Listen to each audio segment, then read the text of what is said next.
You're now listening to N21FM, a Pokemon podcast. I am Glenn, joined as always by wonderful host Johnny, and we have nothing for you guys this week. Yeah, It's bad. This is an unfortunate week. This is Pokemon. a rough week. Oh my gosh. It's okay though. This being a slow week means that you guys can go back and watch last week's episode of the show because no one has viewed it at the time of recording this. Oh no. Also, patreon.com/terminal creative. Join for $5 a month. Get early access to the episode and access to the bonus show and to One Plus. Like, comment, subscribe, leave us a rating on Spotify. Oh man, what do we even want to start with? So, nothing is happening. There's one regional taking place right now that day one has finished. Yeah. It is in Merida that's in Mexico, right? Yes, it's in Mexico. I couldn't Very tell topical. you where exactly. I shouldn't have said that. Unfortunately. Oh well.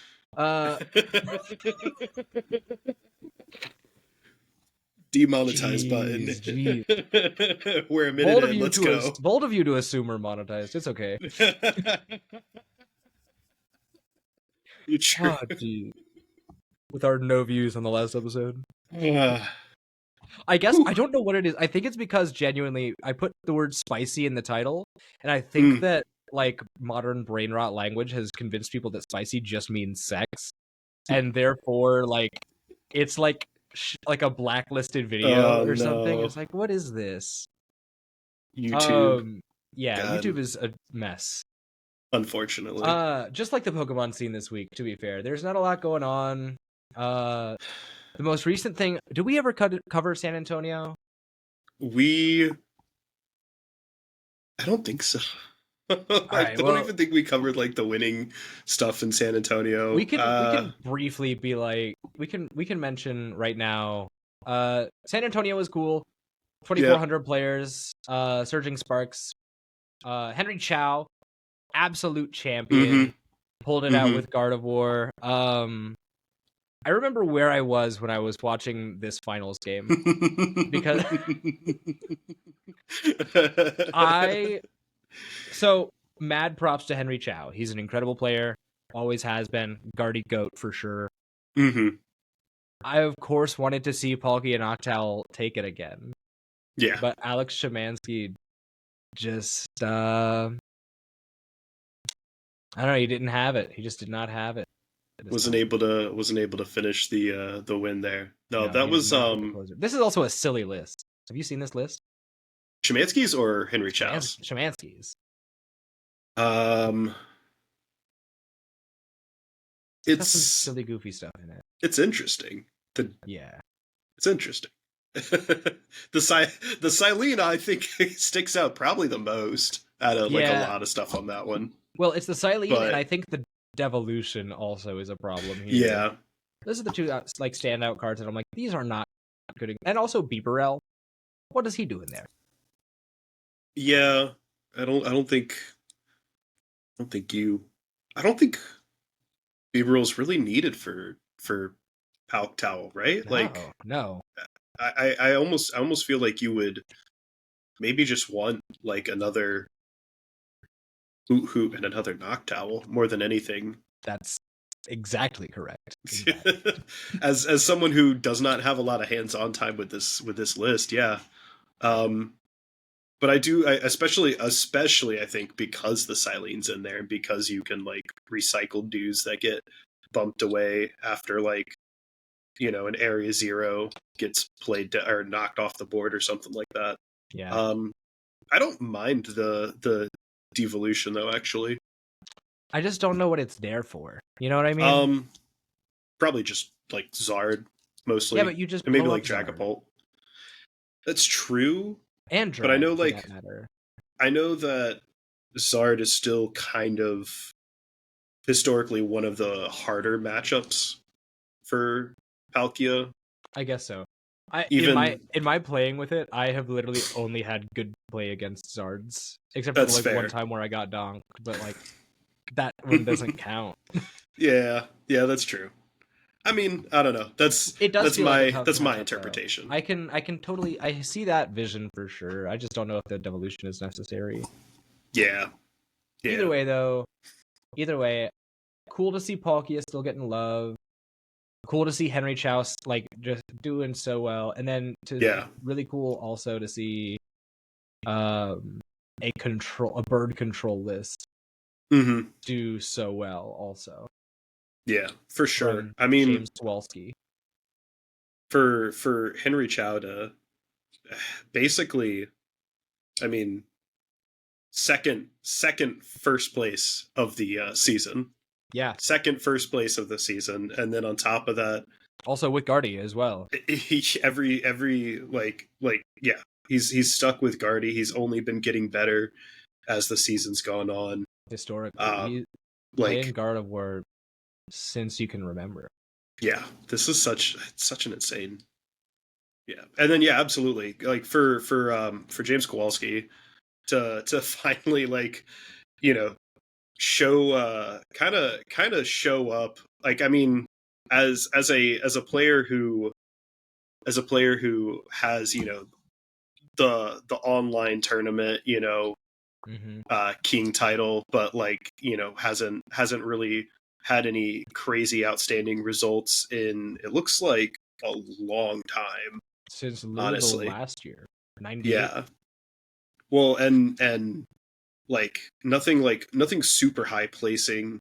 Like, I mean, obviously like making day twos, but nothing really, yeah, a top, yeah, nothing breaking out of the what is it? No, nothing breaking into top 32 even. Wow. Since a junior win at OCIC in 2017. That's which crazy. Is like, it's crazy. That's cool. But like, yeah, to like come back and just, you know, dominate at this tournament, you know, and show everyone that like the online skills, the online tournament wins, online play, it does translate. Learning your deck, playing it against everything else, learning all the other decks does translate. So yeah, absolutely, like super cool to see all these players do really well. Yeah. San Antonio was super cool. I loved watching that finals up until like the very end. It was honestly kind of my Super Bowl. Oh yeah, no, I totally get that. That like, was I think that felt so sick. Compared to a lot of the other like finals that I've watched all season, I think that was probably one of my favorite like finals matches. Yeah, very cool.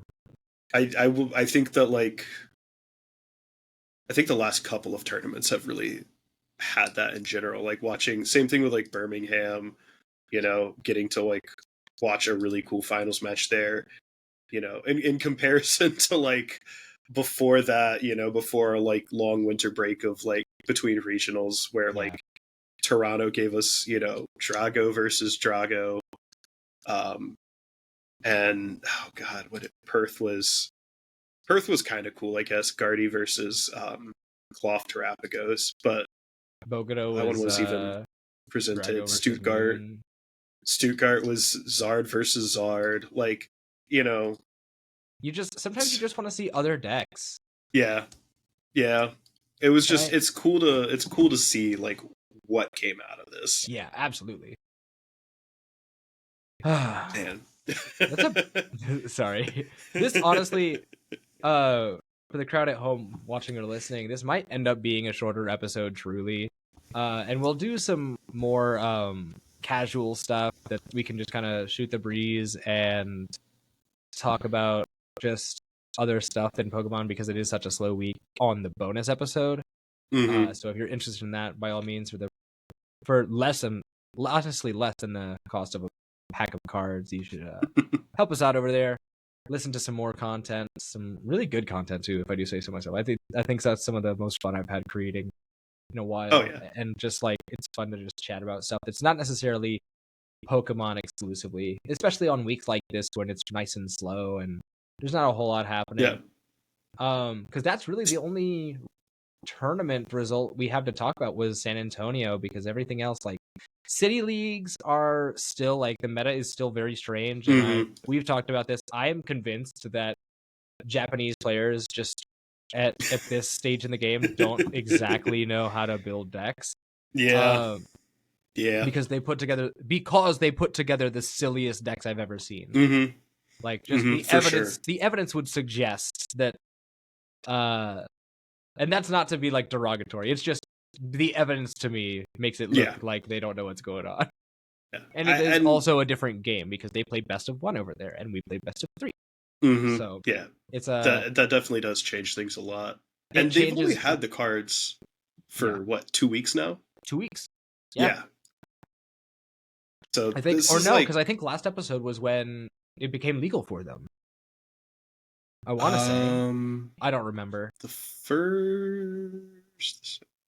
I let me double check. I'm gonna scroll back like 3 pages because there's like a million city leagues. Yeah, I couldn't even tell you. Let me see. Okay, what are we looking at?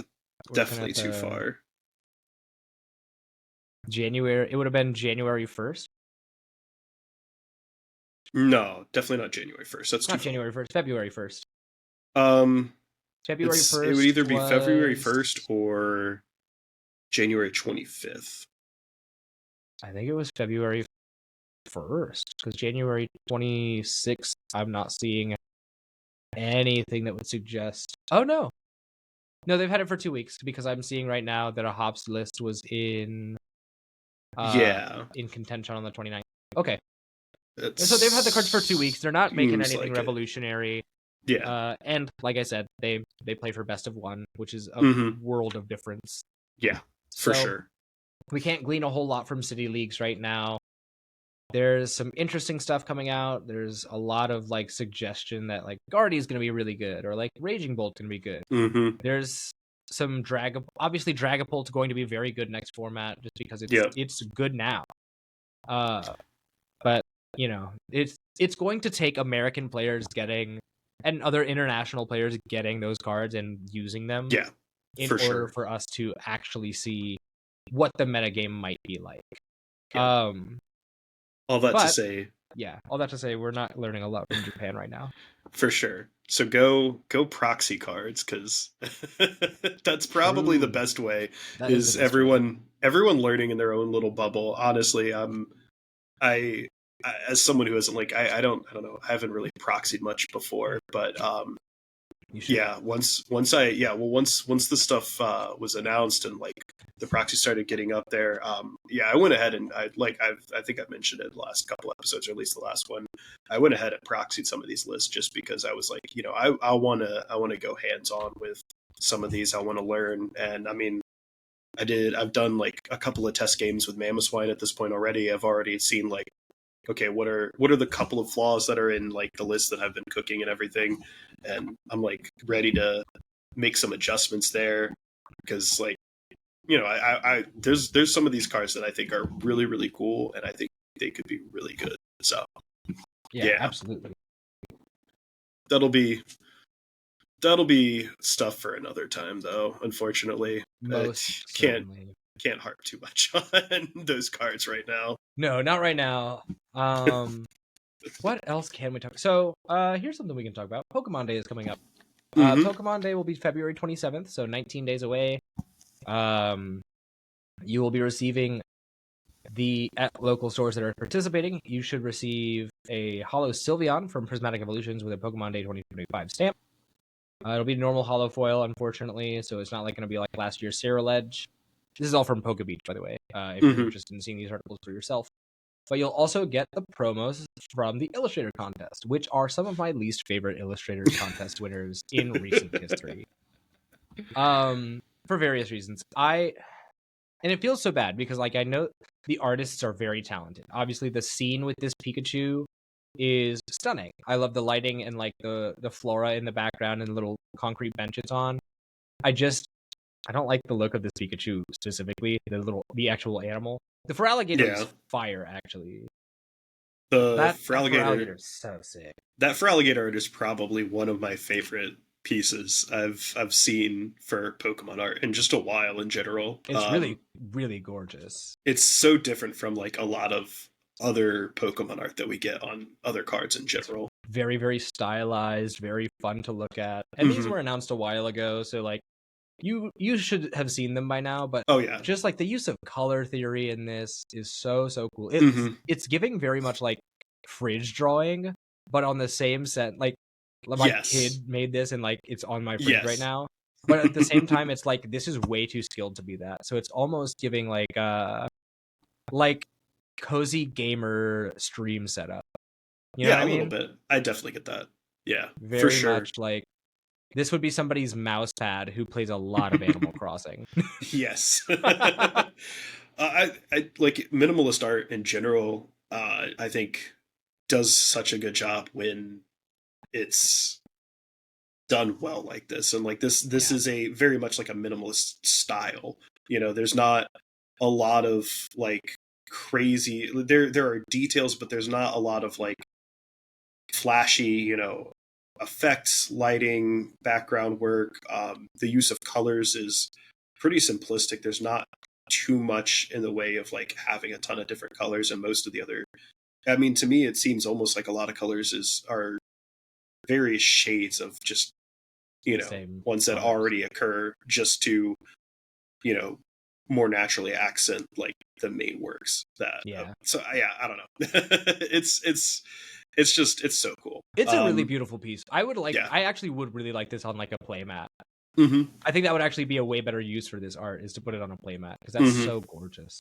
They should do that more often with the Illustrator contest, frankly. I think like having a card is cool, but like, man, imagine if we got this instead of just like 3 random PNGs of Pokemon on an Ultra Pro mat. Yeah. I certainly think, definitely like I mean, obviously like the Pikachu and the Feraligatr on this would absolutely be like perfect for playmats. I mean, they clearly are sized into at least like the proper like image ratio. You could easily get these done on playmats to work with that. Obviously you can't really with the toxicity that they're doing, because they ask people to design them specifically to go as EX cards. So I do like, for what it's worth, this Toxicity's style is cool. The over the shoulder kind of view. I like that he's shredding. It's sick. Yes, it's actually, it's very reminiscent. Oh man, there is I've seen it in like some music videos before for like a lot of like rock and metal groups, where it's like, you know, they'll put like a GoPro on like the head of a guitar, like, you know, clamp it on, and then they'll just, you know, they'll make a full video of like whatever song they're playing, you know, while the entire video, it's just the guitar playthrough view down on the guitar. It's so cool. There's a couple of bands that I really like that have done stuff like that before. So I'm a huge fan of like that kind of vision for it, but it's unfortunate because this Toxicity is not good. It stinks. Creatures produce a playable Toxicity card challenge impossible. Yeah, this thing is so bad. It's worse than the other Toxicity EX that's fighting type. It really is. It is not a good card by any stretch of the imagination. It's just, it makes me sad. For those who it's a bummer. Are listening instead of watching along, at least, or not looking directly at their screens, the Toxicity EX is 260 HP, lightning type, 2 lightning and a colorless attack, Strumming Thunder. Does 240 and says discard 2 energy from this Pokemon. Great attack name, by the way. Strumming Thunder rocks. Very cool. Very cool. But God, this card is like extra steps to blow up Raging Bolt or something like that, and in that span of time, you're just gonna get donked against. So don't bother. It's pretty sad. Other cool stuff on the brighter side of stuff. There are products that you will be able to buy soon in April, which are very exciting. In fact, let's start with the lesser of the two, the Lily's Premium Tournament Collection. It's got, what is this? So it's one of the milk cartons like we got for Marnie, like we got for Iono, like we got for, who else was it? Cyrus and Clara as well? Yep. Those are the 4 so far that already exist. This one is different though, because you're getting a full art Lily's Clefairy EX in it rather than like a full art supporter, because I guess they don't have a supporter for Lily. No, doesn't seem like it. So you're gonna get her Clefairy, a coin, a set of damage dice, some sleeves, like poison markers, a deck box, 6 packs of cards, like a little cute photo or sticker or something. It looks like it's that's fun. It looks kind of like it's designed as, I don't know if it's like meant to look like it's like a Polaroid or something, it or does if it's look just like that. It looks like a Polaroid. I don't know if it's gonna like actually be that, or if it's just the sticker and it has like a fatter portion at the bottom of like the surrounding so paper. Funny. That's really funny. I hope it is that actually. Just not. I really hope it is. I really hope it is like a Polaroid style. I actually would like that better. That'd be cool. I'm into that. Pokemon, please don't mess this one up. Yeah, and then you get an alternate full art of the full art that she has, because in the regular full art from the set, her Clefairy is waving and the colors are inverted. Yes. In this one, the Clefairy is not waving, and the colors are the way they are. But it's cool. I really like these milk carton type products. I just bought one, another Iona one the other day. They're just they're definitely worth the money. They normally retail for about $40, and you make that back in just the packs. Yeah, pretty much. Yeah, it definitely comes with like good stuff in the packs, and then on top of that, always having like, they usually, I don't know if they will have it on these ones. It doesn't seem like it, but usually get like a cool version or variation of the the other cards, of the cards that are in there. So like the Ionos, I remember the Iona ones all have like the little have her little logo as the stamp on the cards, which I think is like, when you do when the Iona pack came out, I thought that was so cool. The boss had I think just like a different hollow variation on them. Yep. They did, and that was cool. Some of the Claras. Yeah, Clara's had a different one. Stamp too, though.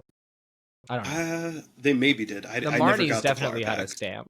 Yeah, that makes sense. I imagine the Lily's Pearls will either have a different foiling or like a stamp on them. Hope so. I hope so too. It's cool to have other different foil patterns or arts on playable cards. Yeah, for sure. And it all looks, it's just another fun like little product set that's worth at least getting one of, if nothing else, just because you get some cool stuff with it, you know? Yeah, certainly. Very much into that.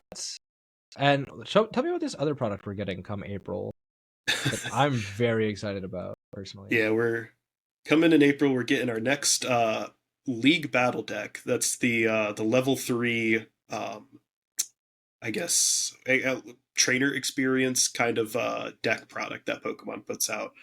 This one will be the Dragapult EX League Battle deck. So TPCI is very much paying attention to everything kind of going on with the current meta, with the past few metas. And that makes sense. We always kind of knew they were. I mean, this is another one in a long line of really good products from them. So it's really cool to see Dragapult get a League Battle deck finally, after we've had Charizard, then Gardevoir before that. Yeah. And before that was Palkia, but it was bad Palkia, so don't worry about it. It was bad Palkia. There was one more, I thought. Was there? There wasn't a Lugia. It was Miraidon. It was Miraidon. That Miraidon with Regieleki with 4 Seal Stones in it. Yes, with 4 Seal Stones. That was crazy, actually. That one was pretty good. Yes, a lot of people were really happy about that one, because I think it was like, if you got that and just a few other things, that deck was, at the time at least, it was killer for the format, because that was like pre E-block rotation. Yeah. So yeah, it was very, very cool. I like that Pokemon is finally making things more accessible, right? Yes. Especially right now, in a time where everything's really hard to come by. It's nice that even though like you're getting a bad version of this deck, right? So you're getting a 4/4/4 Dragapult. You're getting a 3/3 Xatu, which, and then like 2 Tatsugiri and a Fezandipity, and it comes with Unfair Stamp. Yes. Which is less than ideal, but like you're getting rare candies, earthen vessels, buddy poffins, a Turo, which is good. Like this is only to be real, a handful of card swaps from a playable deck. Absolutely. Like switch a Mela for a Crispin, get rid of your Unfair Stamp, grab a Sparkling Crystal. Yeah. You know, ditch the entire Xatu line for Dusks. Yeah.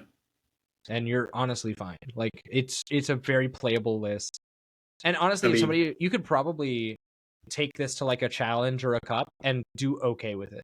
Yeah, absolutely. I mean the previous Zard deck was very much the same way, where you could open that one up at a challenge, and if you were a competent player, you could easily win it. I mean, what was it? Azul did a video on that. Yeah, Azul took it to a local and won a local with the Charizard, and I'm sure that he'll probably attempt to do something similar with this for the views. But that's smart. That's so smart. It's a good deck, and it's a good way to play this deck. I'm so happy to see them make more of this stuff. Also, very happy to see Fezandipity get another reprint. I was literally just even if it's in a $30 product, it'll still probably bring the price down at least a little bit. I wonder if it already has. I'm looking at it right now. Hold on. I gotta sift through all the Japanese cards. Yeah, the price has already gone down some. Really? Nice. I'm trying to think. When did this get revealed? This got revealed February 5th? 5th? Yes. February 5th, literally on February 5th, it started going down. So yeah, amazing. This card is already becoming cheaper in light of the fact that we're getting a reprint. Market reactions, which is great, truly, especially because the market for Pokemon TCG is just crazy right now. Yeah.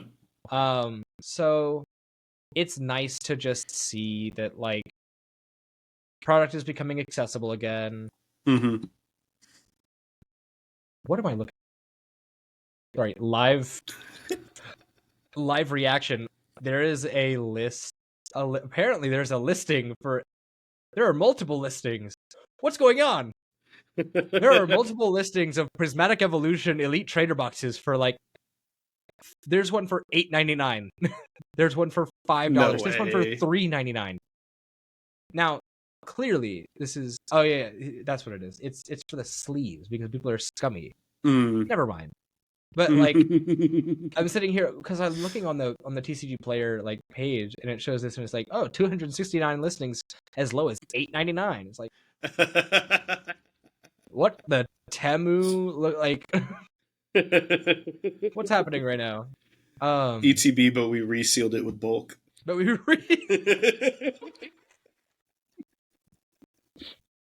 it's all like Darkness Ablaze back. Oh man, or like it's Dragon those, Majesty or something. Oof. It's one of those oh god, it's like one of those Amazon orders, you know, those like Amazon listings, fake booster boxes. The ones where it's like Pokemon cards, 50 cards guaranteed. What was it, like 2 or 3 guaranteed hollow ultra rares or something like that in the listing title, and it's just like a shitty. It's like one of these promos. Yeah. Oh man. It's terrible. It's so rough.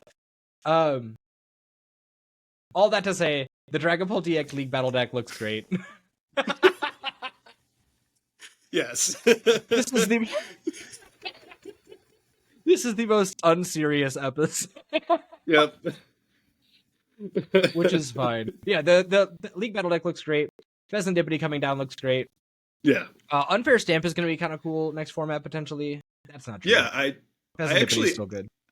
I think Unfair Stamp might have maybe a little more merit in the next format, where Fezandipity is kind of the only like relevant draw for a lot of these decks now. And some decks are going to be losing a lot of like their own baked in draw engine, right? Like Gardevoir doesn't have the same draw engine that it has had, so it has to figure stuff out.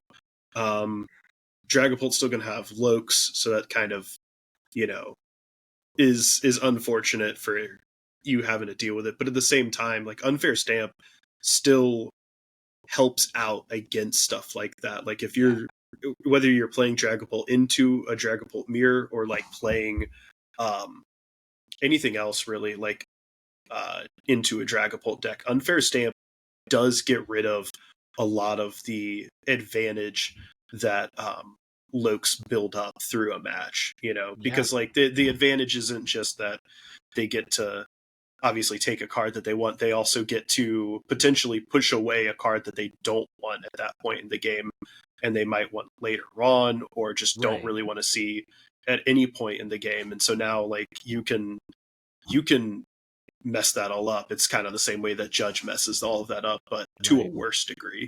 That's why Judge is going to be so good next format. I'm convinced of this, actually. Oh, yeah. Judge is going to be outstanding. I think so, too. I think Judge may end up being maybe even better than Iono is. Frequently, I'd say. Because, especially right now, and just in general, going into a format like that where more and more decks might even try relying on like a Dracloak line or two to like just be a draw engine for them, even if they're not going to run Dragapult. I could definitely see that happening in general. So honestly, it still could be a better card next format than we think it is. Yeah, which is just in time for it to rotate out as well, because we've only got one more year with Judge. I thought about that the other day. I thought about how, like, obviously we got this rotation coming up in March, April, but next year we only have one more year with Pidgeot EX, Charizard EX. A lot of really impactful cards are leaving next year, but that's a conversation for next year. But I thought about it and I was like, whoa, we're gonna be, the game 2 years from now is gonna look so drastically different. Oh yeah, absolutely. It's gonna be wild. I mean, I've been playing for just over a year now, and it already looks so different from when I started. Yeah. So, and it's about to look even crazier, honestly, with rotation and like a lot of the cards that were huge at the time that like I started are just gonna not be here anymore. So yeah, I'm excited for it. I'm really stoked. We gotta have a rotation episode at some point. Yeah, definitely. Which we'll have time for. We'll have time for sure. But speaking of, to you folks soon. Soon for sure.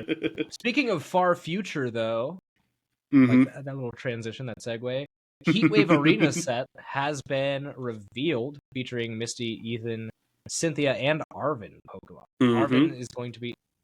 I'm interested in the Arven line. Hold on. Before I do that, I'm gonna close some tabs and try to be a little professional. The pack art for the Japanese packs slaps. Oh yeah, this is so cool. It's so sick. If you aren't able to, like, obviously, like, we aren't able to pull it up right now because of our software limitations, but go to PokeBeach, look at the article. It's very, very cool looking. But we're gonna get a lot of cool Pokemon. The highlight of this article was Ethan's Pokemon. Ethan being the player character from Pokemon Heart Gold, Soul Silver, or if you're old and boring, Gold, Silver, and Crystal. This is a really interesting new way to play Pokemon, I think. Or at least there's some cool effects printed on these cards. I'm a big fan, personally. Yeah. The first card we got listed for us was Ethan's Cyndaquil, fire type, 70 HP, Ember for 1 fire energy, deals 30 damage, and discard an energy from the Pokemon. Nothing too flashy. It's just, he's a dude, he hits. That's about it. He kills Badoo. But yeah, it does kill Badoo. But I mean, it kills Badoo twice over, honestly. Hey, listen, as it should, frankly. What's cool though is this whole evolution line. This whole evolution line of Ethan's Typhlosion is really, really interesting, because the Quilava has an ability called Adventure, loosely translated to Adventure Bound, where once during your turn you may search your deck for an Ethan's Adventure, reveal it, put it into your hand, and shuffle your deck. This is a 100 HP stage 1 with an attack for 1 fire that does 40. But before we get to the Typhlosion, that Ethan's Adventure card says search your deck for up to 3 in any combination of Ethan's Pokemon and basic fire energy, then reveal them and put them in your hand and shuffle. So you can get more of your board state progressed just by searching it out with this little Quilava. And then Ethan's Typhlosion is 170 HP, and then for 1 fire, does 40 plus 60 for each Ethan's Adventure in your discard. So you can set up really, really quickly, get a bunch of your stuff on your board, develop your board state pretty quickly with just 1 supporter or 2 supporters. I'm thinking like turn 1 going second, you play an Ethan's Adventure. Turn 2, you go, and you probably got like a Typhlosion already on board with Rare Candy in the format, like stuff like that. And well, by then you're doing a lot of damage for 1 prized Pokemon. And this I mean the fact that Ethan's Quilava gets an Ethan's Adventure, and then Ethan's Adventure helps further set up the board, you can kind of get like a loop going where you can kind of feed back into it, and then maybe by like that second turn, right, you've gotten 3 or 4 of your adventures into your hand as those turns have gone and either played them or held them. By that second turn, you could easily, with like an Ultra Ball, get like all 4 adventures into the discard between playing them and discarding them, and that Typhlosion doing 280 for 1 fire. That's crazy. That's really good. That's really, really good. I mean, even at 3, what is that? 220? Like 220 even at 3 is 220 like with still no really damage mods as well. Yep. That's a good attack on a single prize Pokemon. So I think that it's a really cool way to play the line. Absolutely. And then kind of going further down, we also have Ethan's Slugma and Ethan's Magcargo. How about those ones? Ethan's Slugma is 80 HP, so it is unplayable. Nobody Buddy Poffin means I'm never playing it. That's very true. I mean, you can get them, whatever. You can get them with the adventure. But the Magcargo is cool. It's got the ability Melt and Flow, where if this Pokemon has no energy attached, it has no retreat cost, which is fine because it's got 3 retreat costs normally. But then for famous Bollywood movie RRR, you can Larva Burst for 70 damage, and then discard up to 5 energy from this Pokemon, and it does 70 for each damage 70 damage for each energy card you discarded this way. Very Chien-Pao coded. You're probably wondering, Johnny, how do I get all that energy in play? Johnny, how do I get 5 energy on this stupid snail? Well, we also have Ethan's Ho-Oh EX. I guess Ethan did in fact catch Ho-Oh canonically, and this is its time to shine. But Ethan's Ho-Oh EX has the Golden Flame ability.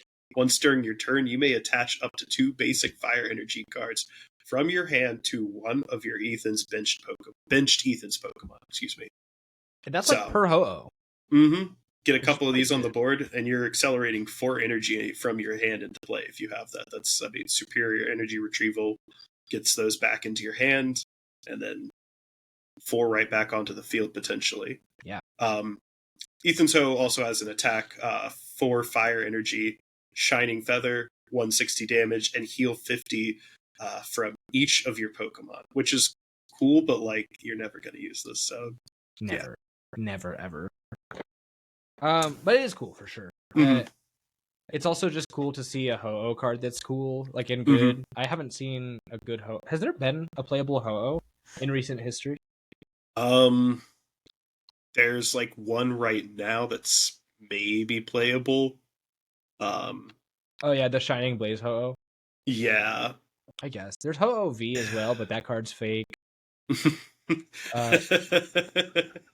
That card's had the best success it's ever had recently with Blender being in format. Yeah, truly. All it took was them reprinting Battle Compressor to make that good. Man, that's very unfortunate. Yeah. Yeah, it's not there hasn't been a good Ho-Oh in a while, so maybe this will be something. We also We get Ethan's Pichu as well, which was kind of teased at in the trailer when they first announced Trader's Pokemon last summer. True. One clip does show what looked to be Ethan with the Pichu's kind of lower body there on his shoulder. The Pichu's not good, though, unfortunately. Well, okay, it's not good. It is okay. It is not Badoo. Yes, it is not Badoo. It has 30 HP with a attack for no energy cost, sparking draw, do 30 damage, and draw a card. And it has no retreat. I just fear that I would rather play Elekid from Paradox Rift. Yes, because Elekid can target the bench, yes. But like, I guess it's cool to drawing a card is cool, but in Pokemon card draw that low powered on an attack, doing that little damage, even in like the specific instance of being able to counter Badoo, is ultimately not really worth it when you consider Pokemon has so many more high impact searching cards, drawing cards, etc. that can that are part of like the norm for the game. You know, it's I mean people joke about like, you know, Pokemon having so much draw power compared to something like Yu-Gi-Oh, where like Yu-Gi-Oh players are like scrambling for a crumb of draw card. Yeah. Absolutely nothing. You have to sign away, you know, half of your deck and like sell your kidney to draw 2 cards in Yu-Gi-Oh. And then Pokemon, you just get to play Professor's Research and draw 7 cards for discarding your hand. Brand new hand every turn if you want it. So this just doesn't seem that amazing. No, certainly not. Let's see, what else is there? We got some other. We got a Sacred Ash is a cool new item card. Mm-hmm. It's shuffle up to 5 Pokemon from your discard into your deck. Pretty good.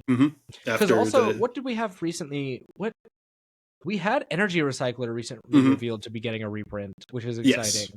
I love that card. That card is so cool. Bring back Lost Box Kyogre, baby.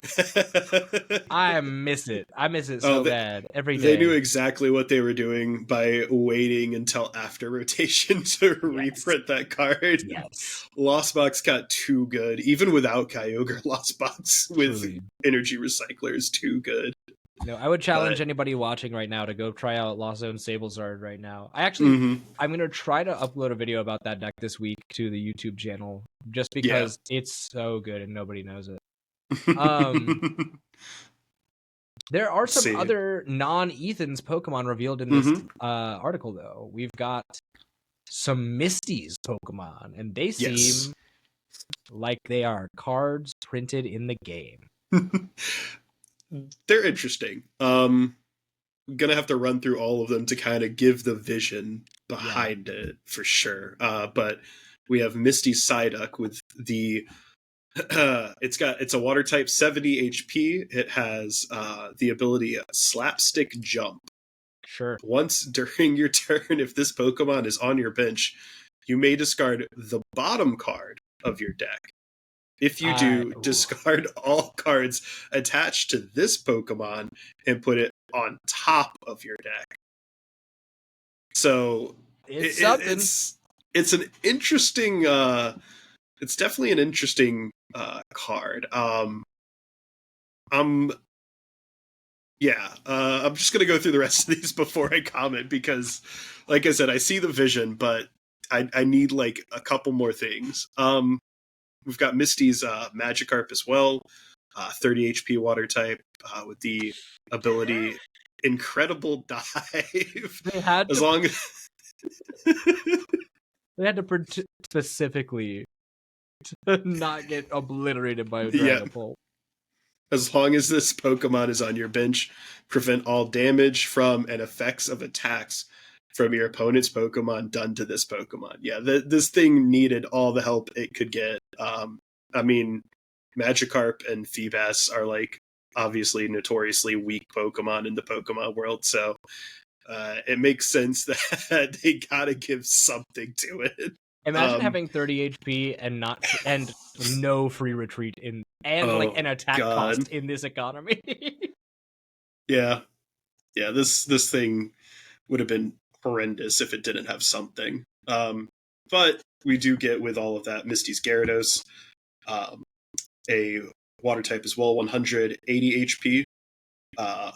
Splashing Panic for 1 water energy, 70 times damage. Discard the top 7 cards of your deck. This attack does 70 damage times the amount of Misty's Pokemon you find there. And then you also get, for 2 water and a colorless, Waterfall for 120 damage.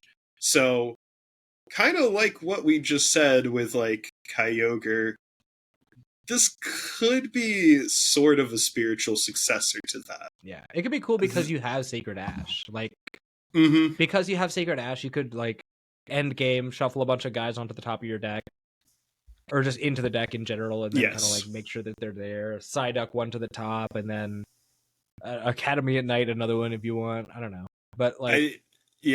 I feel like you're going to have to really... Like, the problem really comes down to, like, having to manipulate as much of the top of your deck as you can. Granted, like, if you could, like, I don't know, if you double buddy poffined out, like, 4 Psyducks, and then dropped them all back to the top of the deck with the slapstick jump, and then proceeded to use Misty's Gyarados attack. I mean, for 1 water energy, you would be doing 280 right there, which, like, at minimum.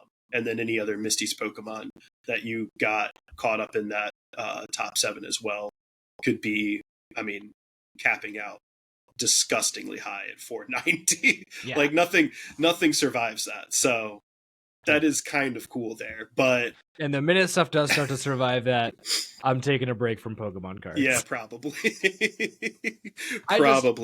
My dilemma with these cards is, like, in a universe where Iono's Belly Bolt and Kilowattrel will exist, yes, I'm never even picking these cards up. If I pull them, I'm probably just throwing them away. Because every day of the week, I would rather have the Iono's cards, the Ends cards. I don't know. Like, the Typhlosion, you can at least make a case for because there's more stuff. We will need to see a lot of more interesting Misty's Pokemon for this to be an archetype, because then you also run into issues with sustainability because you're having to discard your Pokemon and rely on, like, something like Sacred Ash to continue having any steam in the deck. Like, imagine you take the knockout by discarding all of your guys, and then you get, like, reset stamped into an unplayable hand. And your guy gets knocked out. Or worse, like, you get reset stamped into an unplayable hand, and then they stick something else in the active. Like, you're milling yourself really quickly, and you're not getting as much reward as you would like out of it. I can't foresee this being good. Yeah, no, it's difficult to make that kind of archetype work. I think Misty's going to need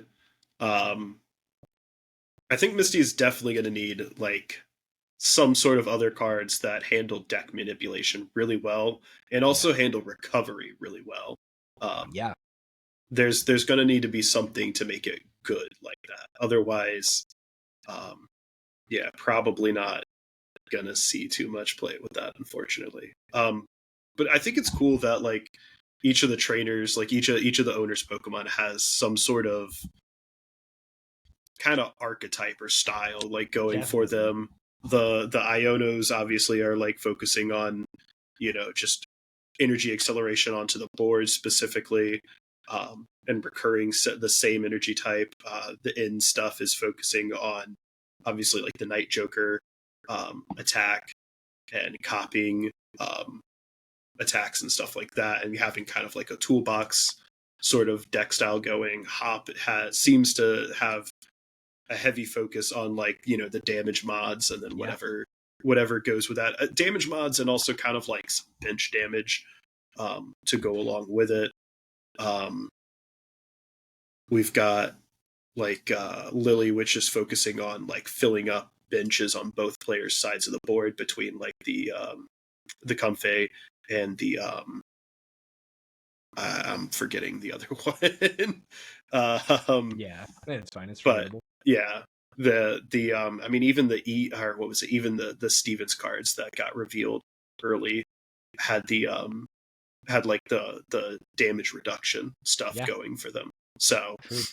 I think that's really cool that like they're all going on archetypes, and now we've got the same thing with like some sort of like discard strategy going for Misty, like discard top deck manipulation, and for Ethan, it's kind of like it's just fire energy search.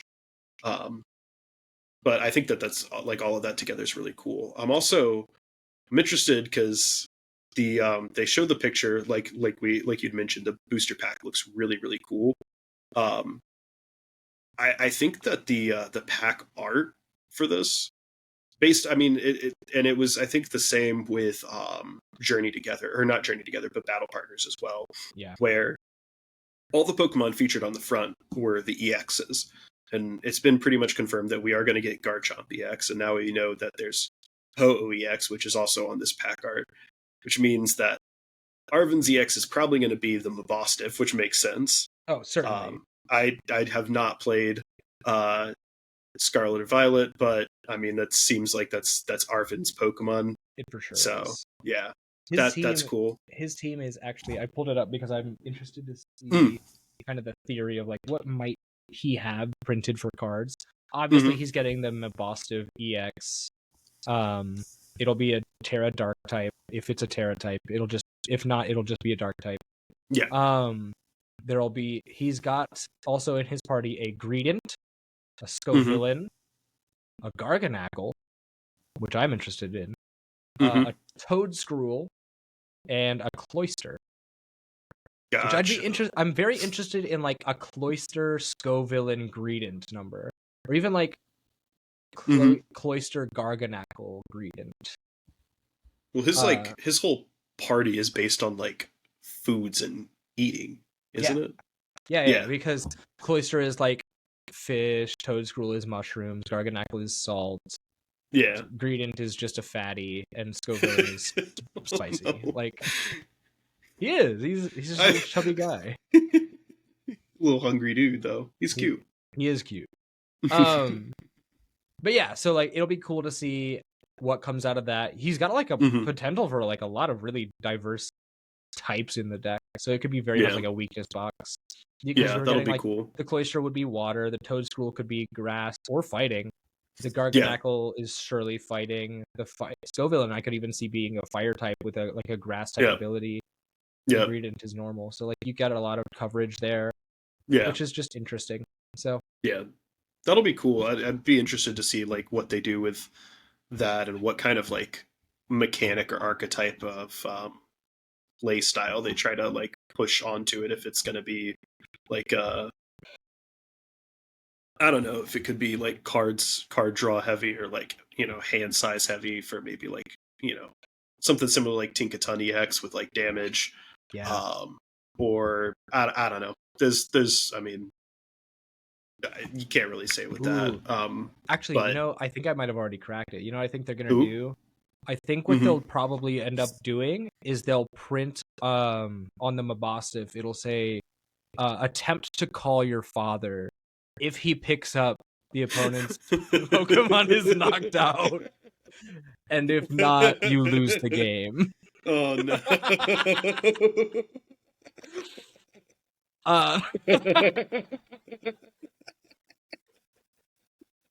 Oh man. I think that's what they'll do is they'll print that, and it'll be just like a one colorless cost, so that you can just do that every turn. Seems like a pretty good deck archetype to me personally. Yeah, definitely. Might be a little overpowered. I don't know. It might be a little strong for some for some players. I think that's why the effect being that if he doesn't pick up, you lose the game is just fine. Yeah, you know? Fair enough. But that's kind of what'll balance it out. I'm sure. Oh man. I am interested to see what they go with for Misty's EX coming in. It'll surely be Starmie. It's definitely It's like a 90% chance to be Starmie. It's If certainly it a wasn't non-zero. Psyduck, it kind of has to be Starmie, I fear. I mean, I could see it being Lapras. Like, I'm pretty sure that, like, yeah, outside of, like, the Pokemon anime and stuff, like, canonically, I'm pretty sure Misty had, like, Lapras. Yeah. For, like, other Pokemon manga and things like that are, like, more original source material. That's true. I don't know. It's either that or they're just going to give us, like, they're going to go, like, full anime send on it and give us, like, Togepi EX or something. Ew. Ew. Don't say that to me. The worst possible choice. I think a lot of people would quit playing over that. I can't imagine a worse decision. Yeah, absolutely. That's disgusting, actually. Oh, man. Wow. That would be so bad. Yeah. But I think it'll probably be Starmie. It's definitely going to be Starmie. I like seeing a good Starmie card. I'd like to see if it did, like, it's going to be water type, but I would love to see, like, a psychic Starmie type, honestly. Like, a psychic type Starmie instead. Like, lean into that for once, because holy, that would be cool. We got that from Brilliant Stars. Yeah. It would be, I mean, that would be sick. Starmie's still kind of one of my favorites for playing Gen 4 stuff. Yeah. So Starmie's a cool guy. That Pokemon was nasty in the Gen 4 video games. Mm-hmm. Ice Beam, Surf, Psychic, Thunderbolt, all in the same Pokemon. Too good. Dude, you could just stack it with, like, type coverage to blow away, like, 14 of, like, the 17 types in game. Also, its stats were way better than they had any business being. Yeah. Really. And all you had to do was just teach it TMs. Yeah. Like, it also has one of the to date best arts in the TCG for the Astral Radiance secret. What is that one? I haven't seen. It's the one where it's hanging out in the pool with Misty. Oh, okay. I think I know that one. And it's just a good art. I wonder how much that thing costs right now, actually. I've been thinking about adding it to my collection just on account of the fact that, like, I wanted to play it in Palkia and Noctowl for so long. Yes. And so, like, you know, I was like, oh, what the heck? Yeah. But then I saw that's why I was ripping so many Astral Radiance packs for so long, is I wanted this art so badly. Yeah, that looks cool. And it is $91.66. So insane. I will not be purchasing that unless I, like, do really well at a regional, in which case I'll be like, yeah, what the heck? Why not? Unfortunate, yeah.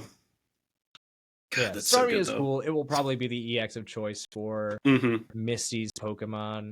If they print Togepi, I'll cry. That would just hurt me so bad. I don't know of any other Misty's Pokemon that they could print outside of, like, the Staryu and Starmie for her. Maybe if they gave her, like, they could give her Squirtle. They could give her Krabby and Kingler, honestly. I'd be okay with those. I'd be okay with those. I'm a Kingler enjoyer. Yeah, absolutely. Underrated Pokemon. For sure. Yeah. He's just a crab. Big crab. Mm-hmm. As far as Ethan goes, they've revealed a lot here, and I don't know if they're going to reveal any more, because, like, probably not. Dude's already got 2 different evolution lines, plus the Ho-Oh. That's, 6 Pokemon, 7 with the Pichu. True. And then on top of that, Pichu, his own 2, supporter. 3, 4. He's got 4 guys, 2 more Pokemon, and that's in his entire in-game team. So yeah. What else does he use? Well, hold on. I haven't looked at his in-game team. Ethan in-game team Pokemon. Let's see. He uses Cyndaquil, Quilava, Typhlosion, and Lugia. Wait, hold on. That's the AI answer. That's not real. Let me see. In a tutorial, he uses a Rattata.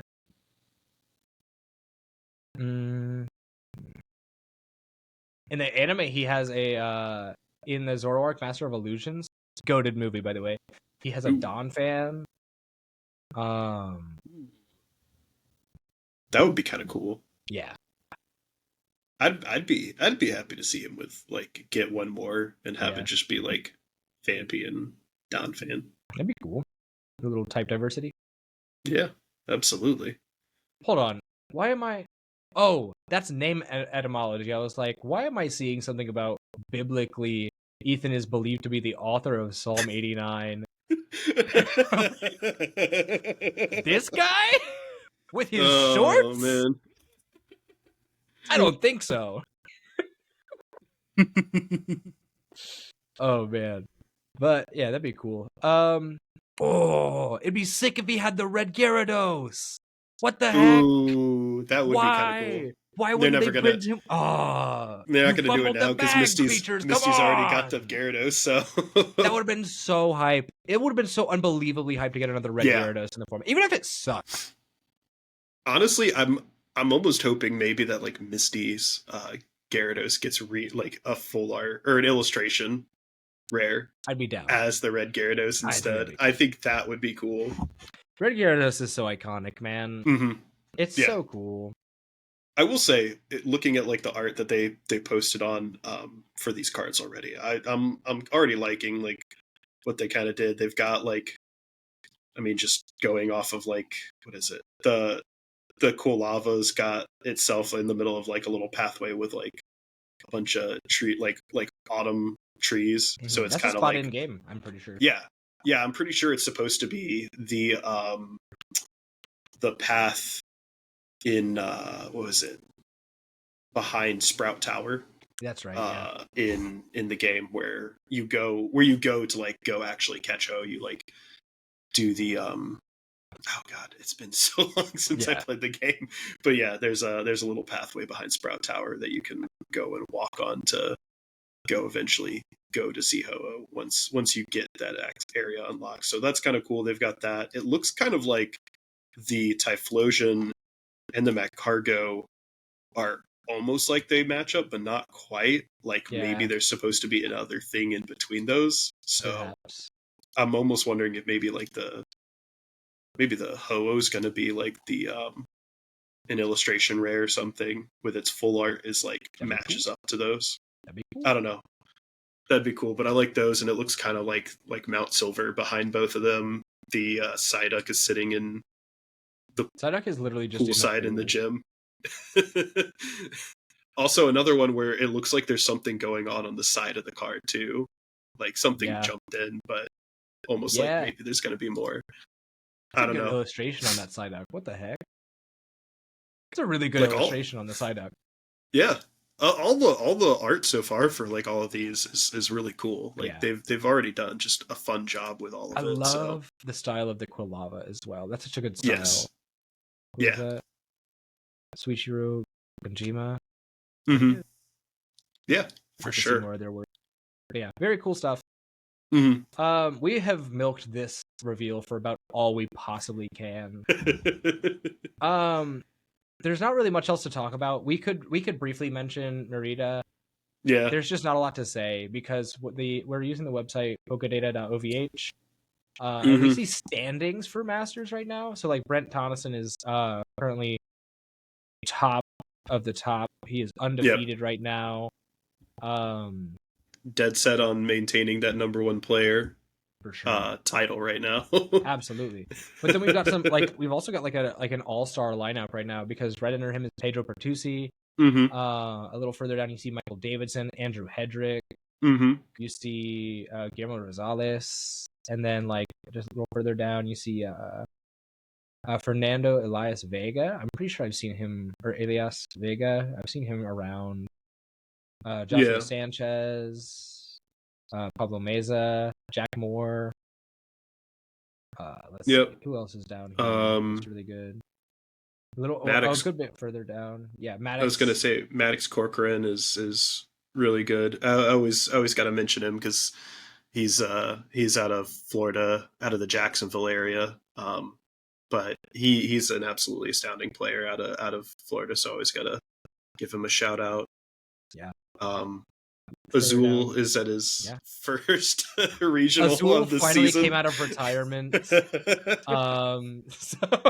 With a pretty good, a pretty good record to finish off day one. 611 is definitely good for this tournament. I'm certainly excited to see him go further, just because it'll be interesting to see how high he can go on the first regional appearance of the year. Definitely. And then you see Cal Connor underneath him, Fabrizio, my goat.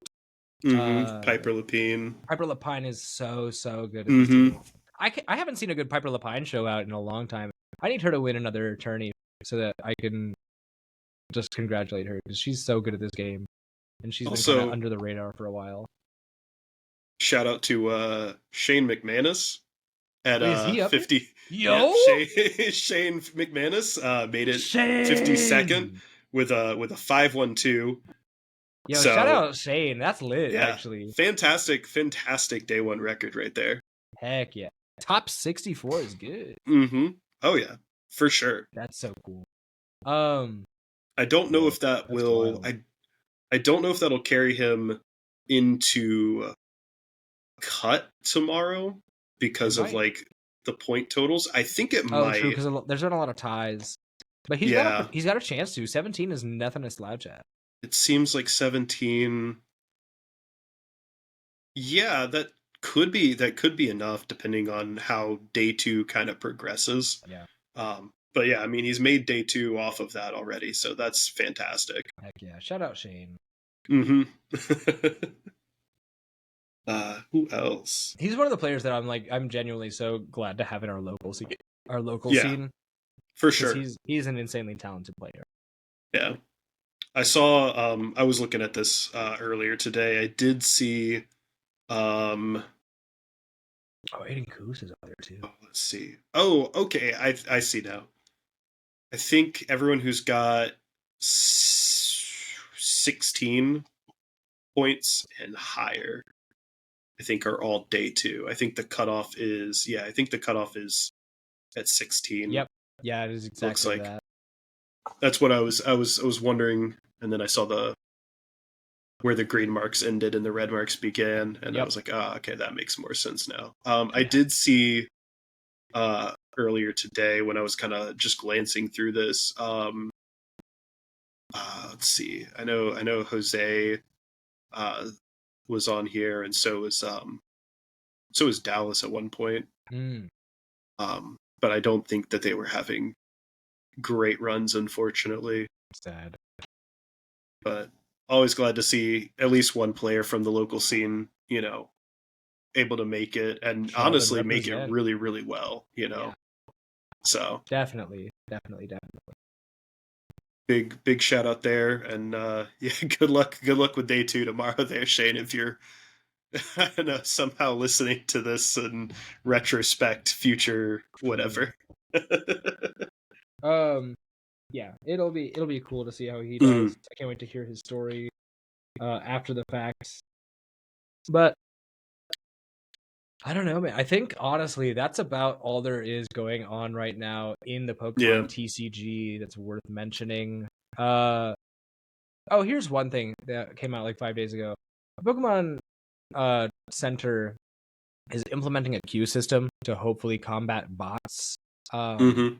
Which I'd be really thrilled to see. Just like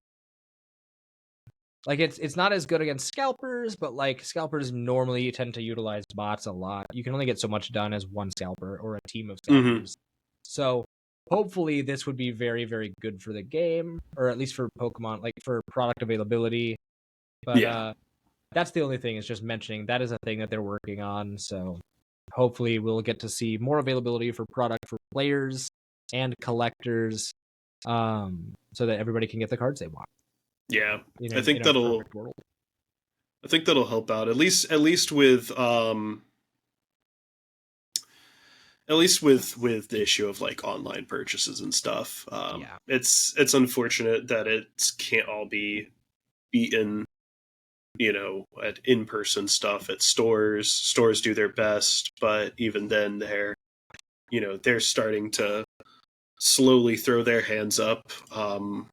I think it was actually kind of posted and shared with us recently. I mean, some Targets are refusing to carry Pokemon cards in store now because employees are getting caught up in the stampedes and that buyers are causing over these, and they're tired of dealing with it, and they don't want people getting hurt inside, so they're just not gonna offer in-person sales, and there's something so detestable about just acting like that in a store. Oh yeah. It's so barbaric to like be stumbling over other customers just to go get Pokemon cards. Grow up. Yeah. Like, sorry, I have such a sour, bitter taste in my mouth for these people who are stumbling over themselves and others, literally hurting people and making the lives of retail employees so much worse over like some Pokemon cards that they aren't even going to play with or share with their kids or friends or family, but they're just going to sell them for a profit.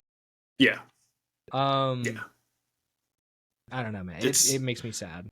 It's disappointing. It's an unfortunate way to kind of damage and hurt and ruin like the hobby that surrounds this. You know, so many people who are involved with you know the card community want to, you know, be involved with it because they play the game because they want to, you know, make friends playing the game and meet new people and learn something new. So many people get into collecting because they want to share their collection with people, and, you know, they want to trade around and find other cool stuff that they like, and, you know, trade bits of their collection away to find those pieces, and, you know, gather what they want to gather. Some people just want to rip packs open and try to build a master set of, you know, a pack of a set that they decide to rip open because they like that specific set or those specific Pokemon. And then you just you have the people like this come in and buy stuff up just to resell it at 2, 3, 4 times the cost for, you know, ridiculous reasons, or they just go crazy over it and hurt other people just so they can get like one specific rare card. It's really unfortunate. It is a heartbreaker, and it is a result of late stage capitalism. Which has gone unfettered and unchecked for far too long. But I won't spend too much time talking about that because I just don't have the energy, and I'd rather keep myself in a good state of mind and protect my peace. So fair. On that bleak note, unless we have anything else to talk about, we're going to go ahead and call the episode here. Johnny, you got anything? Nothing else. I think it's pretty much a wrap on this one. Remember to, you know, like, comment, subscribe, give us, you know, the Patreon subscription if you can, and you have the money for it and the ability to do so. We, you know, love the support. Yep. That notification bell, lets you know every time, we get one of these videos dropped out. You can also follow us on, Spotify, and Spotify will automatically notify you every time there's a new episode upload if you follow us there. So go ahead and do all that for, you know, support. We really appreciate it. And with that said, we're going to move on to the bonus episode where we'll just be chilling out, talking about not Pokemon, talking about other cool stuff. For sure. That'll be hopefully a lot more fun to talk about. This one's kind of more of a downer of an episode, so this bonus should be a lot more fun. Go ahead. I was gonna say there's a non-zero chance that Slay the Spire is mentioned at some point. There's actually a 100% chance that Slay the Spire gets brought up. I'm pretty stoked about it. Like, comment, sub. Thank you guys for the support. We're actually getting very close. Last thing, we're getting very close to 50 subscribers. And I know a lot of people who watch this. In fact, I saw some of the analytics. You right there listening on your TV right now. There's an astonishing amount of people listening through their TV, at least percentage wise. If you're listening through your TV right now, go hit subscribe. I know you've been listening through your TV. And if you don't subscribe, I'm going to start saying stuff that you're going to be uncomfortable having your neighbors hear. So think about that. How about that? That's not true. That's an empty threat, but also, like, just hit this up. It'll be cool to hit 50. That's all I got. I'll see you guys in the bonus episode. Peace out. Peace.